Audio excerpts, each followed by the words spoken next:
Badan Keamanan Laut atau Bakamla RI mengamankan sebuah kapal tanker pengangkut bahan bakar minyak atau BBM di perairan Batu Ampat, Batam, Kepulauan Riau.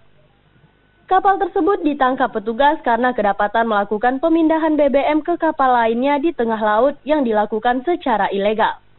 Penangkapan kapal tanker pengangkut BBM itu merupakan pengembangan dari tertangkapnya kapal penampung pekan lalu. Kedua kapal melakukan modus pemindahan BBM dengan cara ship-to-ship di tengah laut tanpa dilengkapi dokumen resmi.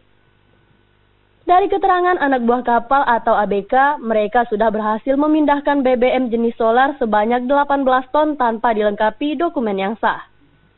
Direktur Operasi Laut Bakamla, Laksamana Pertama Embun Nur Sawal mengatakan selain mengamankan kapal tanker, petugas juga mengamankan kapal penampung BBM serta anak buah kapal. Menangkap kapal penampung, kapal tanpa nama itu mengangkut bahan bakar, terus kemudian kita cross-check-kan bahwa menerima dari kapal apa, akhirnya dituju kapal ini, Metengo ini.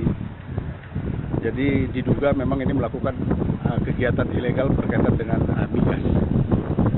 Dia ship to ship seperti itu atau seperti apa? Mereka kalau dilihat dari modusnya, dari pengakuan setelah kita lakukan pemeriksaan, mereka seperti biasa, mereka akan nempel terus diberikan atau dialirkan beberapa bahan bakar yang sesuai komitmen mereka berdua dari pihak pemberi maupun penerima, turunkan ke kapal. Saat ini kapal bermuatan BBM tersebut masih dijaga ketat oleh petugas. Sementara sejumlah ABK yang masih menjalani pemeriksaan untuk penyelidikan lebih lanjut. Dari Batam, Kepulauan Riau, Febriandrian Amoga melaporkan.